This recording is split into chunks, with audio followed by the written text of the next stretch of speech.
잠자는 자가 깨어난다. 동쪽 끝에 땅이 세상의 기억을 다시 쓴다. 1943년 켄터키주의 어느 늦은 오후 소파에 넣은 한 남자가 눈을 감은 채 이 말을 중얼거렸습니다. 가슴 위에 두 손을 올려놓은 그 자세 주변의 공기가 이상하게 무거워졌고 그의 입에서 나오는 소리는 더 이상 그 자신의 것이 아닌 것처럼 들렸습니다. 그 이름은 에드거 케이시.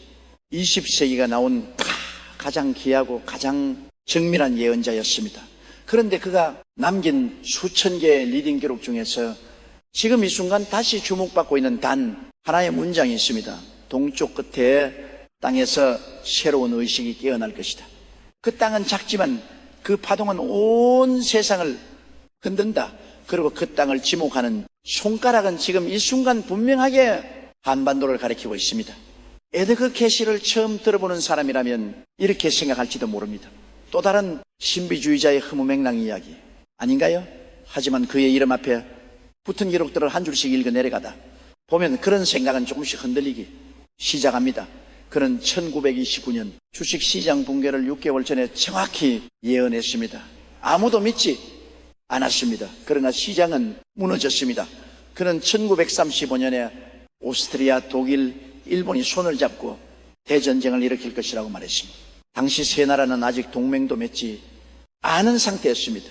하지만 4년 뒤 인류는 2차 세계대전의 포성을 들어야 했습니다. 그는 소련의 붕괴를 예언했고 광우병의 창고를 경고했으며 이스라엘의 건국을 예고했습니다. 살아생전 그에게 쏟아진 의뢰만 1,000건이 넘었고 그 리딩의 기록들은 아직까지 버지니아 비치의 연구소에 보관되어 있습니다. 토마스 에디슨이 찾아왔고 우드로 윌슨 대통령이 그의 말에 귀를 기울였습니다. 사기꾼이라고 부르기엔 너무 많은 것들이 현실이 되었습니다. 그리고 그 예언들 사이에 깊숙이 묻혀 있던 한 조각의 문장이 지금 이 순간 새롭게 빛을 발하고 있습니다. 동쪽 끝에 땅이 빛의 진원지가 된다. 케이시는 최면 상태에서 스스로를 아카식 레코드에 접속하는 존재로 묘사했습니다. 아카식 레코드란 무엇일까요? 그것은 우주가 시작된 일의 모든 영혼의 기억과 선택과 가능성이 기록된 초월적인 도서관입니다. 산스크리트로 아카시아는 에테르, 공간 하늘을 의미합니다. 이 보이지 않는 기록 속에는 개인의 전생뿐 아니라 국가의 운명, 문명의 흥망, 그리고 아직 오지 않은 시간의 가능성까지 담겨 있다고 케이시는 말했습니다. 그는 소파에 누워 눈을 감을 때마다 이 우주의 도서관에 접속했습니다. 그리고 그가 꺼내온 수천 개의 말들은 시간이 지날수록 하나하나 현실과 겹쳐지기 시작했습니다. 그런데 그 광대한 기록의 저 깊은 곳에서 케이시의 리딩이 반복적으로 가리키는 하나의 방향이 있었습니다. 동쪽 태양이 가장 먼저 뜨는 곳 반도의 끝, 그 땅에 관한 그의 암호들은 직접적이지 않았습니다. 결코 나라의 이름을 대놓고 말하지 않았습니다. 케이시의 예언은 언제나 그런 방식이었습니다. 지명 대신 기운, 이름 대신 상징, 날짜 대신 징조. 그러나 그 징조들을 맞추어 보면 결국 하나의 윤곽이 드러납니다. 그리고 그 윤곽의 형태는 놀랍도록 한반도를 닮아 있었습니다. 이것은 단순한 우연일까요? 케이시의 기록을 연구해 온 사람들은 그의 리딩에서 반복적으로 등장하는 단어들을 추려냈습니다. 동방의 고요함, 고난을 통해 정제된 의식, 영성과 물질, 문명의 교차점이 이 단어들이 집중되는 장소를 지도 위에 펼쳐놓으면 그것은 유럽이 아니었고 아메리카도 아니었습니다. 말했습니다. 빛은 서쪽에서 오지 않는다. 빛은 오래 눌린 곳에서 솟구인다. 그리고 그 오래 눌린 곳이 지금 우리가 살고 있는 이 땅일 수 있다는 이야기가 세상 어딘가에서 조용히 퍼져나가고 있습니다. 정말 그럴 수 있을까요? 이 이야기를 들은 사람들은 두 가지 반응으로 나뉘다. 황당하다고 웃어넘기는 사람들과 무언가 소름 돋는 감각을 느끼는 사람들. 그리고 더 충격적인 것은 케이시의 예언이 단순히 한반도의 정치적 미래를 가리키는 것이 아니라는 점입니다. 그것은 훨씬 더 근원적인 이야기였습니다. 의식의 변화, 영혼의 귀환, 그리고 이 땅에 깃들기 위해 이미 길을 나선 존재들에 관한 이야기였습니다. 수면 상태에서 반복적으로 아틀란티스를 언급했습니다. 그에게 아틀란티스는 단순한 전설의 대륙이 아니었습니다. 그것은 인류 역사상 가장 고도로 발달했던 영적 문명이었습니다. 기술과 의식이 함께 꽃피었던 시대. 그러나 그 문명은 자신들이 가진 힘을 합력으로 오용하면서 3번의 대재앙을 맞이했고 결국 대서양의 물속으로 가라앉았습니다. 아틀란티스의 영혼들은 사라진 것이 아닙니다. 그들은 다시 돌아옵니다. 새로운 시대의 문이 열릴 때 그들은 가장 어두운 곳에서 가장 준비된 땅에서 먼저 깨어납니다. 이 말이 한국과 무슨 관계가 있을까요? 여기서부터 이야기는 조금 더 깊어집니다. 케이시의 리딩 기록 중에는 이런 문장이 있습니다. 고통의 역사를 가진 땅일수록 영혼의 밀도가 높습니다. 눌림과 갈라짐을 겪은 영혼들은 더 선명한 기억을 가지고 돌아옵니다. 한반도는 지난 한 세기 동안 무슨 일을 겪었습니까? 36년의 식민 지배, 한국 전쟁, 분단, 군사 독재, 민주화 운동, 그리고 눈부신 경제 성장과 함께 찾아온 새로운 종류의 피로 이 땅의 역사는 축적된 고통의 기록입니다. 그리고 케이시의 논리에 따르면 그 고통 속에서 별해진 영혼들이 가장 농도 높은 의식을 품고 이 땅으로 돌아온다는 것입니다. 그런데 지금 이 땅에서 벌어지고 있는 한 가지 기이한 현상이 있습니다. 출산율의 급락입니다. 한국은 세계에서 유래를 찾기 힘든 속도로 아이를 낳지 않는 나라가 되어가고 있습니다. 이것을 두고 전문가들은 경제적 원인을 이야기하고 사회학자들은 개인주의의 심화를 논하고 정치인들은 저마다의 해법을 들고 나옵니다. 그러나 케이시의 시각에서 이 현상을 바라보면 전혀 다른 해석이 가능해집니다. 케이시는 리딩 중에 이런 말을 남겼습니다. 높은 의식을 가진 영혼은 아무 몸에나 들어가지 않습니다. 그들은 준비된 공간을 기다립니다. 이 말의 의미를 천천히 생각해보면 전율이 느껴집니다. 지금 한국의 텅 빈 분만실들, 기다림의 공간, 케이시의 관점에서 보자면 그것은 소멸의 징조가 아닐 수 있습니다. 오히려 그것은 무언가 훨씬 강렬하고 밀도 높은 존재들이 진입하기 위해 만들어진 공백일 수 있다는 것입니다. 그런 어너리딩에서 이렇게 말했습니다. 새로운 루트레이스가 진화할 것입니다. 그들은 지금까지 인류가 알지 못했던 방식으로 세상을 인식합니다. 루트레이스란 시가 설명한 인류 진화의 3단계입니다. 기존의 인간보다 훨씬 깊은 공감, 능력을 가지고 물질과 영성을 동시에 다루는 존재들, 경쟁과 도파민의 고리에서 벗어나 타인의 고통을 자신의 것처럼 느끼는 감각이 열린 사람들, 이 새로운 인간들이 특정한 지점에서 집중적으로 출현할 것이라고 암시했습니다. 그 지점이 어디일까요? 신은 분명히 말했습니다. 가장 오래 기다린 땅에서 가장 빨리 깨어납니다. 그리고 이 땅에서 지금 이 순간 가장 오래 가장 깊이 기다려온 것이 있다면 그것은 바로 통일이라는 이름의 꿈입니다. 갈라진 반도, 세계에서 유일하게 남은 분단국과 그 갈라짐의 상처가 아물기를 기다리는 이 땅에 케이시가 말한 새로운 의식의 존재들이 하나둘 모여들고 있다는 것입니다. 물론 이것이 전부가 아닙니다. 케이시가 남긴 예언의 가장 선늘한 부분은 따로 있습니다. 그것은 지축변동에 관한 이야기입니다. 페이시는 수면 상태에서 반복적으로 지구의 극이 이동할 것이라는 말을 남겼습니다. 북극이 따뜻해지고 열대지방이 차가워지는 변화 해수면이 오르고 해안선이 사라지는 시대에 그는 이것을 단순히 물리적 재앙으로만 설명하지 않았습니다. 땅이 흔들리기 전에 마음이 먼저 흔들립니다. 지구의 변화는 언제나 인류 의식의 변화를 뒤따라. 다시 말해가 견고한 지축 변동은 물리적 사건이자 의식적 사건이었습니다. 땅의 균형이 무너지는 것과 인간의 내면에서 일어나는 균형의 붕괴는 하나의 사건이라는 것입니다. 이것을 한반도에 대입하면 어떤 그림이 그려질까요? 지금 이 땅의 사람들이 경험하고 있는 정신적 피로를 생각해 보십시오.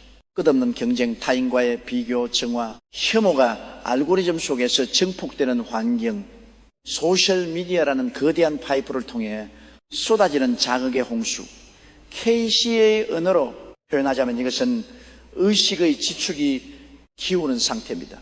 내면의 균형이 흔들리고 있다는 신호입니다. 그리고 KC는 말했습니다. 균형이 흔들릴수록 그것을 회복하려는 힘도 함께 강해집니다. 두 힘이 동시에 존재한다는 것입니다. 무너지는 힘과 일어서는 힘, 그리고 그 두 힘이 가장 팽팽하게 충돌하는 곳에서 진화가 시작된다고 그는 말했습니다. 2016년에 어느 날 KC의 기록을 연구해온 한 영성 연구자가 오래된 리딩 문서더미 속에서 낯선 문장 하나를 발견합니다. 원문은 영어였지만 그것을 한국어로 옮기면 이렇습니다. 아침에 고요함이 깨어나는 그 땅의 의식이 세계의 타임라인을 뒤흔든다. 준비된 자들이 그 파동을 처음 느낀다.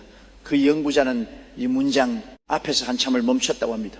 왜냐하면 KC의 리딩에서 아침에 고요함이라는 표현이 등장한 것은 처음이었기 때문입니다.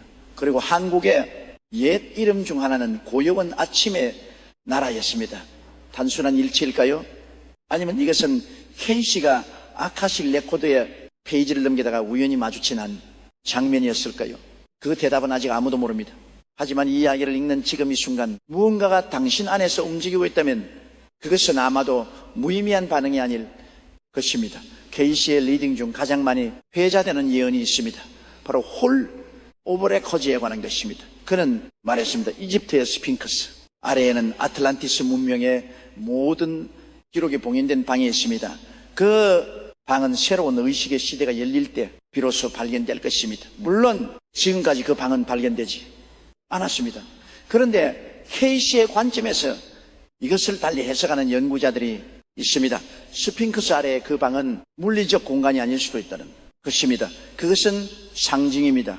봉인된 기억, 잠들어 있는 의식, 그리고 그 봉인이 풀리는 순간이라는 물리적 발굴이 이루어지는 순간이 아니라 인류가 새로운 방식으로 스스로를 기억하기 시작하는 순간이라는 것입니다. 그렇다면 그 기억이 풀리는 땅은 어디일까요? KC는 리딩에서 이런 말을 남겼습니다. 기억은 상처가 가장 깊은 곳에서 가장 선명하게 되살아납니다. 그리고 이 땅의 사람들은 기억에 관한 특별한 민족입니다. 한이라는 감정을 품고 억눌린 것들을 어딘가에 담아두고 표면으로 드러나지. 아는 감정들이 켜이 쌓인 문화, 바로 그 축적된 내면의 깊이가 KC가 말한 영혼의 밀도와 맞닿는 것입니다. 이 지점에서 KC의 가장 서늘한 예언이 다시 떠오릅니다. 새로운 인간이 오는 곳에서 낡은 질서는 무너집니다. 무너지는 것은 나쁜 것이 아닙니다. 그것은 준비입니다. 이 마을은 단순히 정치체제나 사회 구조의 변화를 말하는 것이 아닙니다. KC가 경고한 것은 훨씬 근본적인 차원의 붕괴였습니다. 인간의 내면에서 지금까지 당연하게 여겨졌던 가치의 체계, 성공의 기준, 관계 방식이 무너지는 것, 그리고 그 폐허 위에서 완전히 새로운 방식의 삶이 시작되는 그 계시는 이것을 재앙이 아니라 수술이라고 불렀습니다. 지금 한국 사회를 둘러보십시오. 20대가 가장 많이 검색하는 단어 중에는 무기력, 번아웃, 탈출이라는 말들이 들어 있을 때 현장에서 이기는 것을 삶의 목적으로 가르쳐왔던 시스템 안에서 정작 이긴 사람들도 행복하지 않다고 말합니다. 달리기에서 앞서 달리던 사람들이 어느 순간 멈추어서 우리가 어디를 향해 달리고 있었지요? 라고 묻기 시작합니다. 이것을 의식이 깨어나는 초기 증상이라고 불렀습니다. 통증입니다. 하지만 그 통증은 무언가가 죽어가는 신호가 아니라 무언가가 살아나는 신호입니다. 묻혀있던 것이 드러납니다. 억눌렸던 것이 터집니다. 두려워하지 마시오. 그것은 시작입니다. KC의 리딩 중의 문장은 특정 나라나 사람을 향한 것이 아니었습니다. 그러나 이것을 읽는 지금 이 순간이 문장이 어디를 향하고 있는 것인지 느껴지지 않으십니까? 지난 몇 년간 이 땅에서 일어난 일들을 떠올려 보십시오. 촛불, 광장, 탄핵, 그리고 또 다른 갈라지먹 눌렸던 것들이 터져나왔고 묻혀있던 것들이 드러났습니다. 그 과정이 아름답지 않았습니다. 혼돈스럽고 고통스러웠습니다. 그러나 케이시의 언어로 표현하자면 그것은 수술이었습니다. 절개의 고통, 그리고 절개 없이는 치유도 없습니다. 지금 이 땅은 수술 후의 시간 속에 있습니다. 상처는 아직 아물지 않습니다. 그러나 케이시가 말한 것처럼 상처가 아물지 않은 땅이야말로 가장 선명하게 기억하는 땅입니다. 그리고 가장 선명하게 기억하는 땅이야말로 가장 먼저 변화의 파동을 감지하는 땅입니다. 이 이야기는 여기서 멈추지 않습니다. 케이시의 리딩에는 홍익인간이라는 개념과 놀랍도록 겹치는 문장이 있습니다. 케이시 자신은 당연히 홍익인간이라는 단어를 알지 못했습니다. 그는 한국어를 읽지 못했고 한국의 고대 건국 이념을 공부한 사람이 아니었습니다. 그런데 그의 리딩에는 이런 말이 있습니다. 궁극적인 영적 진화는 자신만의 구원이 아닙니다.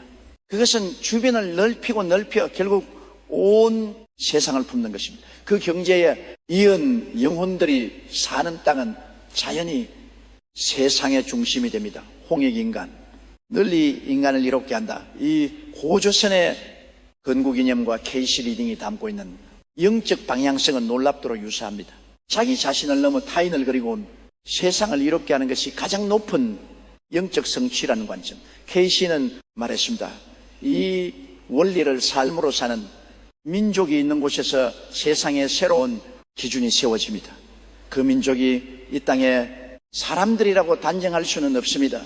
하지만 이 땅의 건국 이념 속에 이미 그 원리가 새겨져 있다는 것은 적어도 부정하기 어렵습니다. 물론 지금이 땅의 현실과 홍익, 인간의 이념 사이에는 거대한 간극이 있습니다. 경쟁과 불신, 분열과 혐오가 일상처럼 느껴지는 이 사회에서 홍익인간을 말하는 것이 공허하게 들릴 수 있습니다. 그러나 케이시는 말했습니다. 이상과 현실의 간극이 가장 넓은 곳에서 가장 강한 열망이 태어납니다. 이상에 미치지 못하는 현실을 인식하는 그 괴일리를 느끼는 것, 그리고 그 느낌을 지워버리지 않는 것, 그것이 변화의 씨앗입니다. 지금 이 땅의 젊은 세대들이 경험하는 혼란은 그 씨앗이 발화하는 과정일지도 모릅니다. 그렇다면 K씨가 말한 2026년 6월은 무엇을 의미할까요? 이 날짜는 K씨의 리딩에 직접 등장하는 것이 아닙니다. 그러나 그의 예언 중 지구 자기장의 변화와 의식의 대전환에 관한 언급들을 조합해온 연구자들이 주목하는 시점이 있습니다. 그것은 특정한 천문학적 주기가 겹치는 순간들입니다. K씨는 말했습니다. 하늘의 주기와 땅의 변화는 따로 움직이지 않습니다. 위에서 일어나는 것이 아래에서 일어나고 아래에서 시작된 것이 위로 전파됩니다. 이것은 위와 같이 아래도 걸어가다는 고대 원리와 맞닿아 있습니다. K씨의 관점에서 의식의 대지진이란 물리적 재앙을 의미하는 것이 아닙니다. 그것은 사람들이 지금까지 당연하게 여기던 세계관이 한순간에 흔들리는 경험입니다. 어느 날 갑자기 무수히 많은 사람들이 동시에 같은 질문을 하기 시작합니다. 우리가 살아온 방식이 옳았던 것인가요?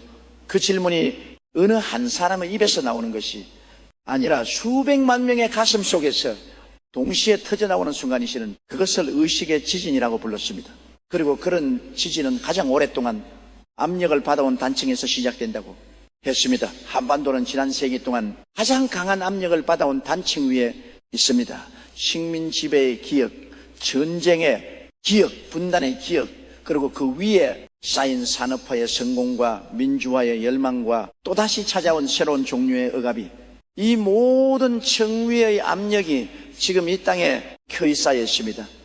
K씨는 말했습니다. 가장 깊은 상처를 가진 땅이 가장 강한 치유의 파동을 만들어냅니다.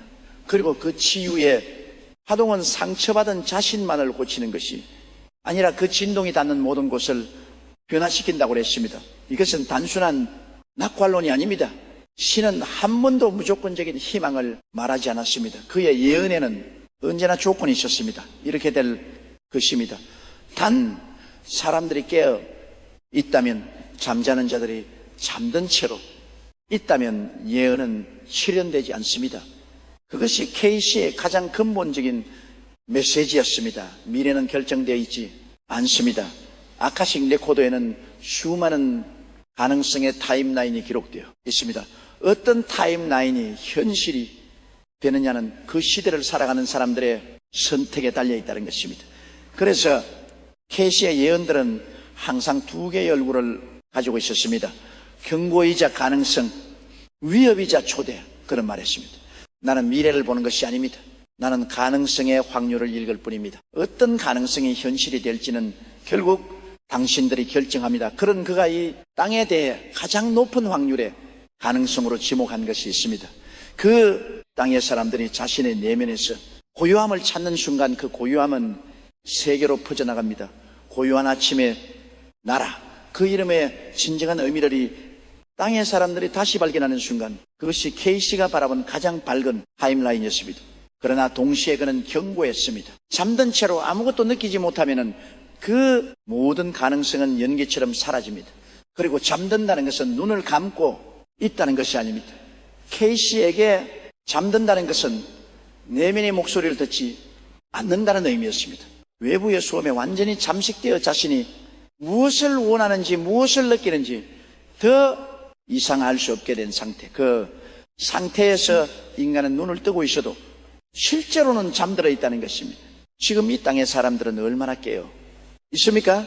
이 질문이 불편하게 느껴지는 사람이 있을 것입니다. 그러나 저는 말했습니다. 불편함을 느끼는 것은 살아있다는 증거입니다. 아무것도 느끼지 못하는 것이 진짜 문제입니다. 시의 이야기를 따라가다 보면 결국 우리는 가장 오래된 질문 앞에 서게 됩니다. 나는 누구입니까? 이 질문을 받으면 대부분의 사람들은 자신의 이름, 직업, 목을 가다 대면 출신지를 말합니다. 그러나 K씨는 그 대답들은 진짜 대답이 아니라고 했습니다. 당신은 지금의 몸을 가지기 훨씬 이전부터 존재했습니다. 그리고 그 기억이 지금의 당신 안에 있습니다. 그 기억을 찾는 것이 진짜 깨어남입니다. 아카식 레코드 속에 당신 수천 년의 시간을 건너 이 땅에 다시 온 당신 K씨의 시각에서 보자면 지금 이 글을 읽고 있는 당신은 단순히 이 시대의 평범한 사람이 아닐 수 있습니다. 가장 어려운 시대에 가장 중요한 변화의 문턱에 서기 위에 이 땅에 온 존재일 수 있습니다. 그것이 사실인지 아닌지를 증명할 방법은 없습니다. 하지만 이 문장을 읽는 순간 아무것도 느끼지 못하는 사람과 무언가를 느끼는 사람이 분명히 나뉠 것입니다. 시는 말했습니다. 느끼는 자들이 깨어난 자들입니다. 그리고 깨어난 자들이 새 시대를 이니다. 이 땅에서 2050년은 어떤 모습일까요? K씨의 가장 밝은 타임라인 속에서 그 해의 한반도를 상상해 보면 그것은 단순히 경제강국이나 문화수출국의 이미지가 아닙니다. 그것은 훨씬 다른 무언가입니다. 시는 말했습니다.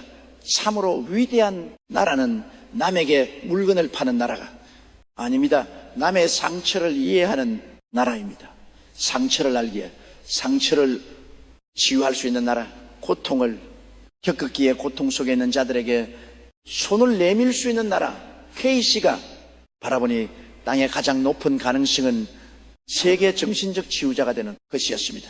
물론 지금의 현실은 그 비전과 멀리 있습니다. 내부의 분열, 세대 간의 불신, 이념의 갈라짐이 현실을 외면하고 희망만을 말하는 것은 K씨의 방식이 아니었습니다. 그는 언제나 현실을 똑바로 직시한 뒤에 가능성을 말했습니다. 지금 어렵다는 것을 압니다. 하지만 어려운 것과 불가능한 것은 다릅니다. 지금 이 땅이 어렵다는 것을 부정하는 사람은 없을 것입니다. 그러나 그 어려움이 무너짐의 신호인지 아니면 변화의 진통인지는 다른 문제입니다. K씨의 예언이 이 땅을 향한 것이 맞다면 지금 우리가 경험하는 혼돈은 목적지가 있는 혼돈입니다. 방향 없이 흔들리는 것이 아니라 다음 단계로 넘어가기 위한 변성의 시간입니다. 그럼 마지막으로 이런 말을 남겼습니다. 잠에서 깨어나는 것은 고통스럽습니다. 하지만 그 고통은 눈을 뜬 자만이 느낄 수 있는 고통입니다. 눈을 뜬다는 것은 화면을 끄는 것일 수도 있습니다. 잠시 멈추는 것일 수도 있습니다. 자신의 안쪽을 향해 귀를 기울이는 것일 수도 있습니다. K씨가 가슴 위에 두 손을 올리고 눈을 감았을 때 그는 바깥 세계를 차단한 것이 아닙니다. 오히려 그는 그 고요함 속에서 세상의 모든 소리를 들었습니다. 시간을 초월한 기억들이 흘러 들어왔고 아직 오지 않은 장면들이 눈앞에 펼쳐졌습니다. 그것은 특별한 능력이 아니었습니다. K씨는 말했습니다. 이 능력은 내가 특별하기 때문에 가진 것이 아닙니다. 충분히 고요해졌기 때문에 들을 수 있게 된 것입니다. 고요해진다는 것. 이것이 K씨의 예언이 이 땅의 사람들에게 남기는 가장 구체적인 메시지입니다. 바깥의 소음이 클수록 내면의 고요함은 더 소중해집니다. 알고리즘이 우리의 감각을 장악하려 할수록 그 감각을 되찾는 것이 더 중요해집니다. K씨는 말했습니다. 세상이 시끄러울수록 침묵하는 자가 가장 많은 것을 알게 됩니다. 지금 이 글을 읽고 있는 당신은 무엇을 느끼고 있습니까? 회의심입니까? 호기심입니까? 아니면 설명하기 어려운 어떤 감각입니까? 그 감각이 무엇이든 그것을 외면하지 마십시오. 신은 말했습니다. 아카식 레코드는 특별한 사람에게만 열려 있는 것이 아닙니다. 그것은 느끼고자 하는 모든 사람에게 항상 열려 있습니다. 잠자는 예언자가 본 이 땅의 미래는 아직 완성되지 않았습니다. 그것은 지금 이 순간에도 쓰여지고 있습니다. 그리고 그 문장을 쓰는 사람들은 예언자도 정치인도 학자도 아닙니다. 그것은 바로 지금 이 순간이 땅에서 눈을 뜨기로 선택한 사람들입니다. K씨는 이런 말을 남겼습니다. 미래는 당신의 오늘 안에 있습니다. 거창한 혁명이나 거대한 운동이 아니어도 됩니다. 오늘 단 하나의 선택, 멈추는 것, 느끼는 것, 듣는 것, 그 작은 선택들이 모여 타임라인을 바꾼다고는 믿었습니다. 동쪽 끝에 땅이 빛의 신혼지가 된다. 이 예언이 현실이 될지 말지는 아직 알 수 없습니다. K씨 자신도 말했습니다. 이것이 반드시 이루어진다고 말하지 않겠습니다. 이것은 가능성입니다. 가장 빛나는 가능성입니다. 그 가능성을 현실로 만드는 것은 K씨의 능력이 아닙니다. 그 가능성을 현실로 만드는 것은 지금 이 순간이 땅에서 숨을 쉬고 있는 사람들입니다. 우리는 지금 거대한 선택의 기로 앞에 서 있습니다. 잠든 채로 흘러가거나 아니면 눈을 뜨고 느끼거나 K씨의 예언은 거기서 갈립니다. 그리고 그 갈림길에서 어느 쪽을 선택할지는 오직 당신만이 결정할 수 있습니다. 잠자는 자가 깨어난다. 동쪽 끝에 땅이 세상의 기억을 다시 쓴다.